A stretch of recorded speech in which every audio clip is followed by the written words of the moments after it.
The Triad Extreme Awning comes complete with the various guides and pieces that you see displayed on the table here. When receiving the machine, you will have the overlap guide already installed on the machine. This particular guide is used for the joining of two panels together. In addition to that, you receive the basic hem and pocket guide, which installs on the machine on the two retaining rods coming off of the wedge housing. In addition to the hem and rope and pocket guide, you also receive the flat hem outer guide. This particular guide installs on the two retaining rods as well, and it is used for a nice flat hem finish for the edge of the fabric material. And to help compress the edge of that fabric, also included are 2-inch silicone rollers, which you may use instead of the current 1-inch that is supplied with your machine. The other guide pieces for the awning machine include another front material guide as well as a front hem material guide, which will help turn the material into the hem position as it enters into the machine for welding. There's also a hole opening for a cord or a rope for the rope in cord style weld finish.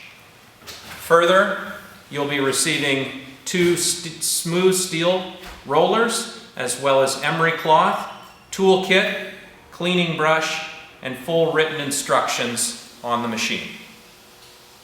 And would like to show you some specific points on the machine as we look from all four sides of the machine.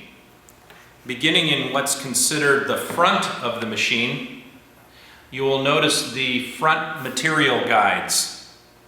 These particular guides are adjustable according to the different seam width that you are welding, or there are further front guide pieces that help you in hemming style finishes and operation. These other front guide pieces will be introduced during the particular machine, the particular Triad that you may have. From the one side of the machine, you'll notice the two roller bearings on either side, which are used in our track section for the smooth running of the machine within that track rail system. In addition to that, you'll notice the cover here, which again, further described in maintenance, will be the lower final roller chain and tensioning that you will do as a maintenance to the machine itself.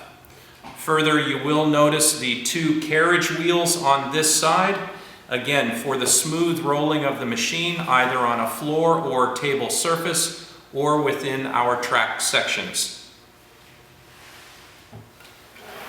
From the rear of the machine, you will notice the upper roller pinch arm as well as the lower pinch roller. These two, of course, come together when the welding takes place as they pinch the melted coated together to form the bonding of the weld.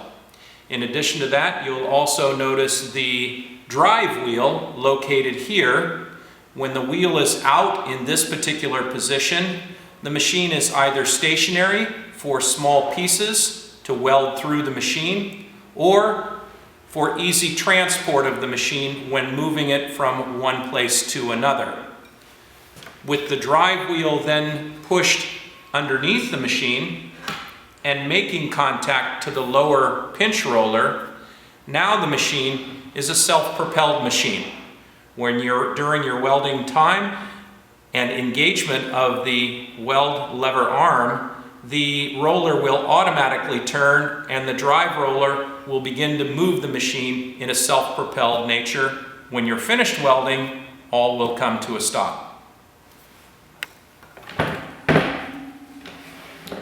From this side of the machine, once again, you will notice the two roller bearings for easy moving through the track section. You'll also notice the wedge housing with where the hot wedge is placed within. This housing allows for protection for the operator when he's working with the different guide pieces to form the different weld finish styles, which will be explained to you later. Here is the upper pressure roller arm. This also has a chain and tensioning system, which will be described to you in the maintenance of the machine.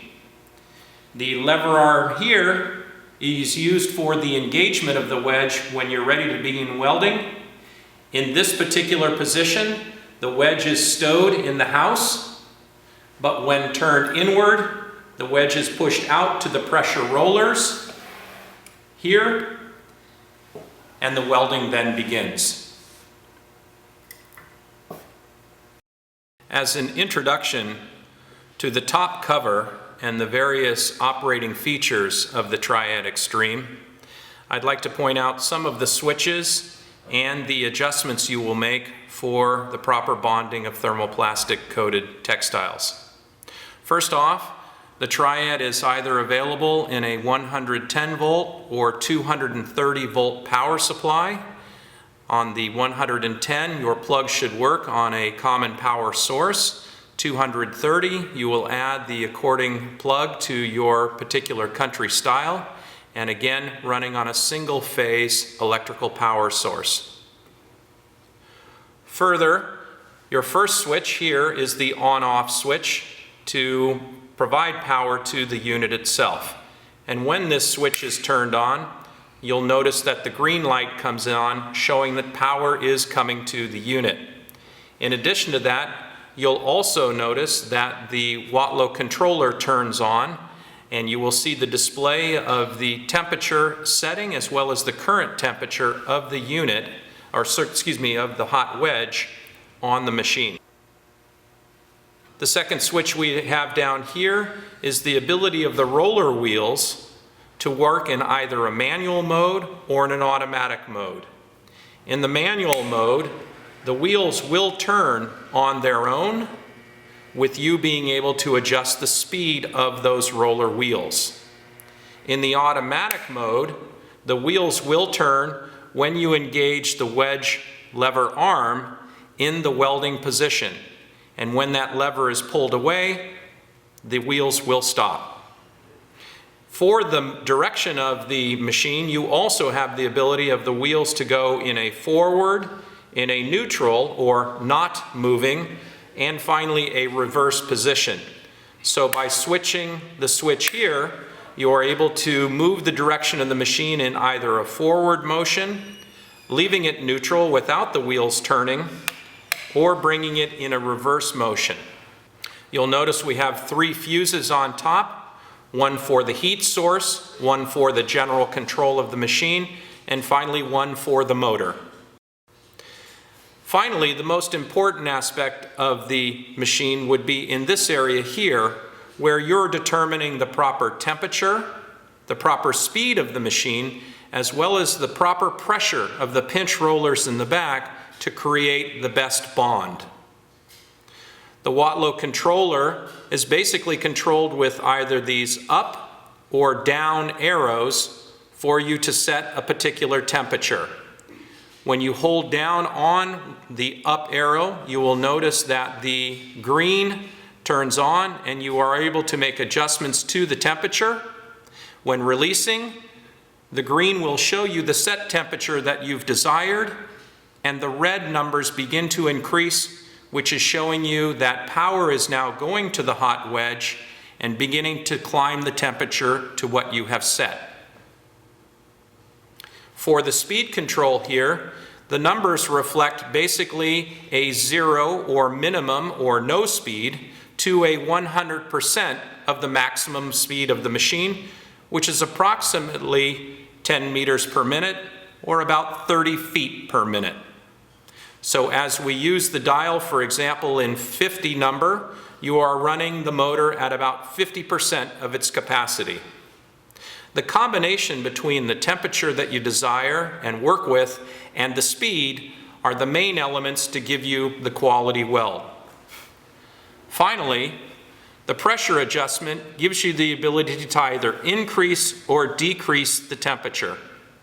By screwing the knob down, you gain pressure to increase the pinch of the rollers on thicker coated materials. And on thinner materials, you might reduce that so that, again, you don't have as much of a pinch on the thinner plastic coating. Another important aspect to speak of from the operation of the Triad Extreme are the two lever arm mechanisms.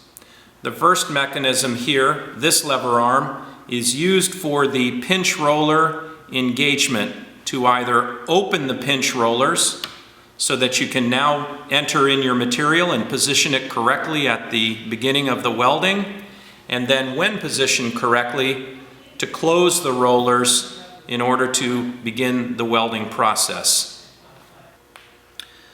The second lever, which is used in the operation of the machine, is the wedge engagement lever located here. In this particular position, the engagement lever is considered in the out position so that the hot wedge is stowed inside the wedge housing. When you are ready for the welding process, the lever is turned into the pinch rollers, and at the same time, via the automatic mode switch, the wheels begin turning to begin the welding process. If there are any problems that you're experiencing during welding, or when you've come to the end of the weld, you pull the wedge lever out so that all action stops. This particular welding machine is designed for the purpose of welding acrylic coated fabric materials through the use of a thermal bonding tape. In presenting the machine, it's very similar to our other Triad machines, which you've had some introduction to previously, but some important differences you would find on this particular machine would be the wedge housing area here, as well as the smaller, thinner hem wedge, which is used for this welding application. Typical size for this welding is 1 inch, 25 millimeter, and again, this is the Triad 1 inch, 25 millimeter hem wedge. The hem wedge fits inside the wedge housing that you see here. The wedge housing including the top guide located here, and the small slit opening for the edge of material to enter in from the top side. Key also to this housing is the thermal tape guide path, which you see here. So when starting with your machine, you will take out the tape hanger along with some of the thermal bonding tape that either you've purchased or came supplied with the machine. The thermal bonding tape then feeds through the opening in the front of the machine here, the guide opening, and is pushed through the machine towards the wedge housing. At this point, the tape can be installed into the small slit opening for the wedge housing tape guide and continue to be pulled all the way through to the front of the machine. Your Triad Extreme Awning comes complete with the overlap guide already installed on the machine. This guide can be removed and replaced by loosening the two screws, removing the two screws, and then by removing the guide plate from the machine. For the welding of an overlap style weld, install the overlap guide as seen here, and make sure that the tape is fed through the guide piece here on the wedge housing and is out at the end of the pressure rollers in the welding position. With the overlap plate or guide in position, as well as the thermal bonding tape through the thermal bonding tape guide on the wedge housing, you're ready to insert your material into the machine to make the overlap weld. Material is brought in on the lower side, underneath the lower overlap guide part, and put in position like this at the pinch rollers. The other sheet is brought in and put through the slot opening here, and again positioned in front of the pressure rollers, and the engagement arm can be closed to pinch the two pieces of material. Be sure also to push the drive wheel down and underneath to make contact with the lower pressure roller so that the machine becomes a self-propelled machine and drives in a tracked system. The goal is to melt the thermal bonding tape completely so the adhesive is emulsified to then bond to the acrylic coated fabric. There are specific temperatures that we can use for the different thermal bonding tapes. In this case, with our FR thermal bonding tape, we use a temperature near 480 C.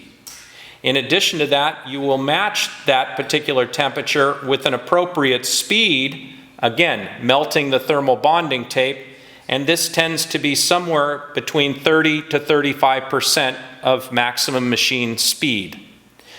The third element is the pressure, and the pressure likes to be increased to nearly 100%, so that soft glue is then compressed in the texture, the woven texture of the fabric material. For the overlap weld, with the material positioned correctly near the welding area and in the pinch rollers, the operator will concentrate on this end to make sure that the proper amount of material up against the front material guides enters into the machine. So back from this position, engage the lever arm to begin welding, and concentrate to make sure that you have the material up against the guide edges during the weld.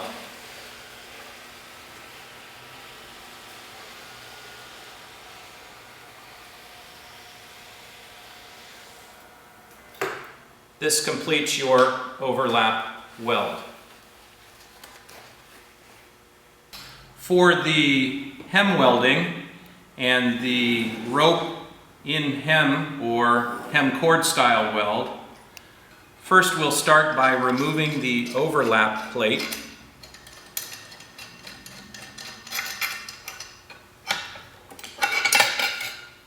Setting it to the side, and we'll apply the hem guide.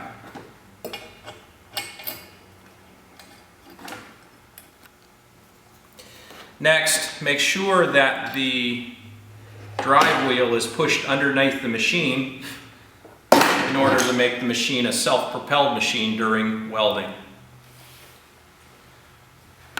From the front side, move the front material guide, the lower front material guide, slightly away to create a little bigger opening for you to insert the folded material. So pre-fold the material slightly and slide it into the machine up and underneath the tape, as you see here. Then go ahead and bring all the way through the machine and bring the top edge up and into the slot.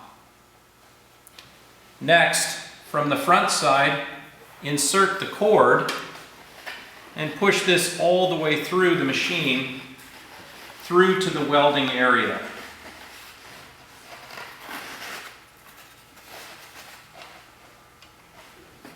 Again, by bringing the the material up to the top guide edge, where you have both tape, cord, and material folded, take away some of the slack and slide in the outer guide to hold this in position. Again, with the material guide closing the hem style edge of the material and the edge of the material centered at the beginning of the rollers with the tape hanging out, lower the pinch roller engagement lever so that it closes the material right at the beginning of welding. The operator here in front of the machine will be making sure that not only are they turning the material over to enter into the machine, but also that the cord is in the proper position at the fold. The operator will concentrate here as the machine is moving towards them, while all of the rest of the material is locked in position at the welding area. So begin the welding by engaging the wedge engagement lever.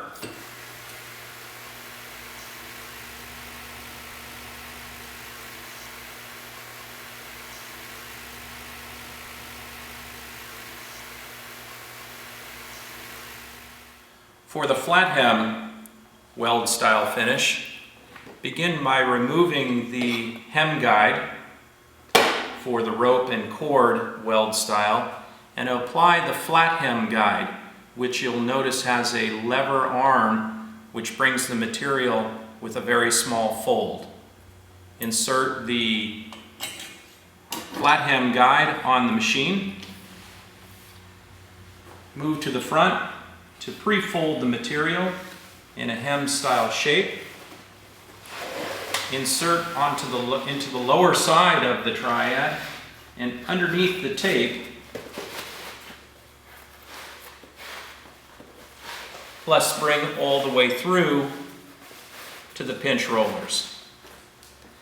At this point, the edge of the material is put into the upper slot of the top guide with the tape exposed. Take any residual slack in this area away and slide the flat hem guide into position. Now you'll be able to move the material back so that you begin right at the beginning of the weld, and when the material in position at the pinch rollers, close the pinch roller arm so that you are ready for welding. The operator will concentrate in front here with the folded material up against the upper edge here as the machine is approaching towards them.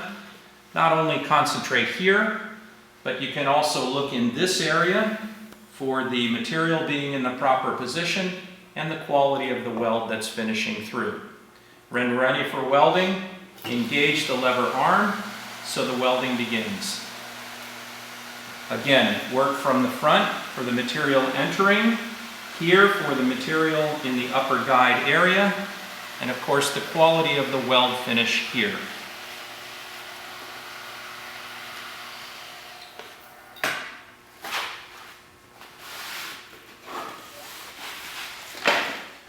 When welding the flat hem style weld, and when using the 1-inch 25mm rollers, which come on the machine for your overlap and your rope and cord welding, a small pocket will be left in the flat hem weld's finish style.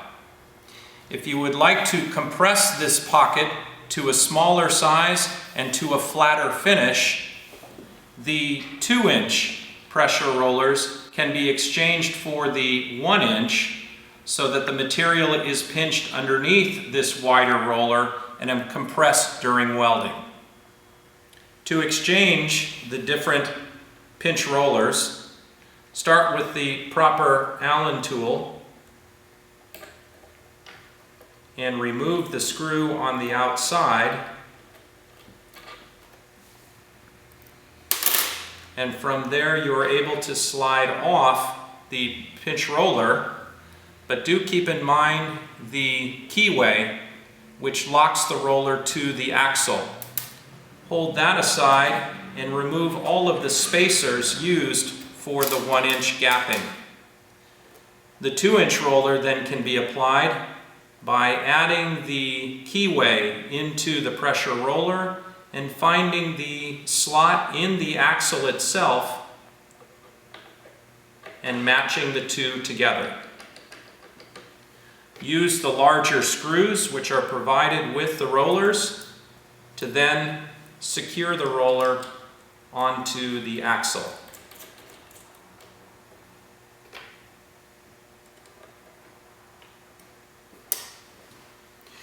With the 2-inch rollers installed on the machine, again, pre-fold the material out in front of the machine and enter in the lower side, bringing the material underneath the tape and then through to the front where the welding area is.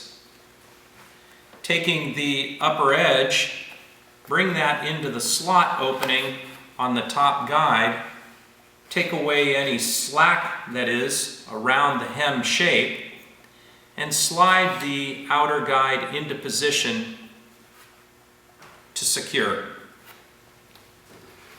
Move the material back so that you're at the beginning of the weld, and lower the pinch roller lever arm so that the material is closed in position. Again, concentrate from the front here with allowing the amount of material into the machine. Looking here too for the position of the material as it enters the top guide, and also the quality of the weld that you find after. Engage the lever arm to begin welding.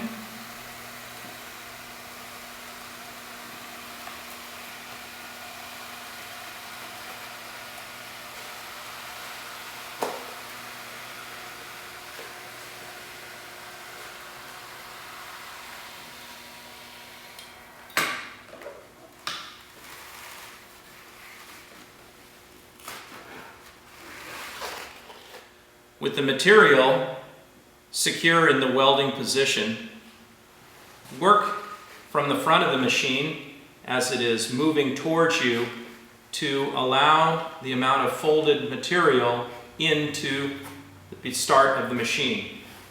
You can also look in this area to make sure that the material is up against the top guide, as well as the quality of finish that's coming out after welding. Engage the lever arm to begin the welding.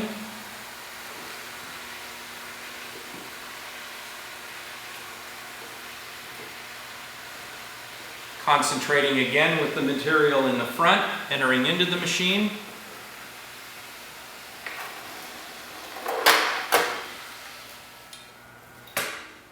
For the flat hem finish.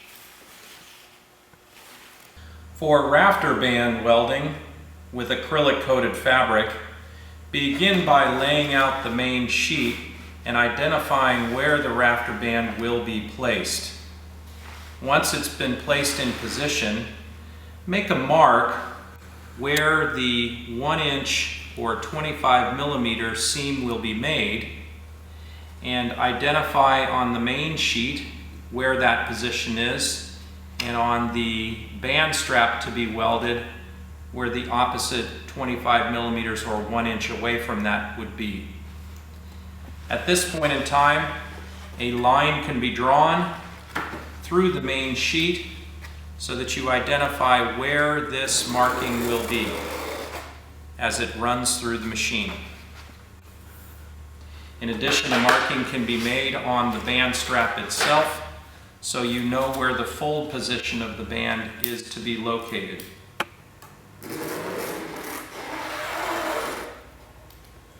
Next, fold at the marking that was made on the material and place a light crease in that marking so that this edge can be inserted into the lower side of the triad.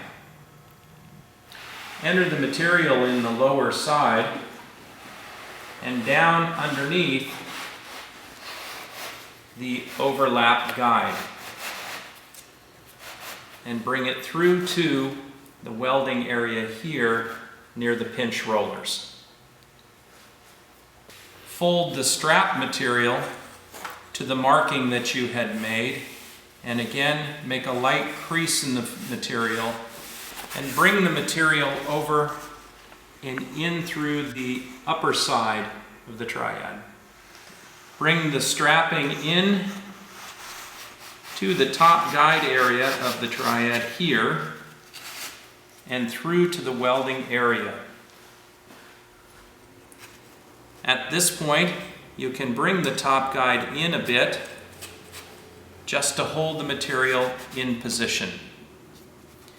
Starting right from the beginning edge, you have the lower sheet of material, the tape, and the upper sheet or rafter strap in position. Lower the lever arm for the pinch roller engagement. To begin the welding, the operator wants to make sure that the lower sheet is up against the lower guide and the rafter strap banding is up and against the upper front material guide. Be sure when you're running this weld style to hold these two pieces of material in position. At that point, you can reach forward and begin the welding process.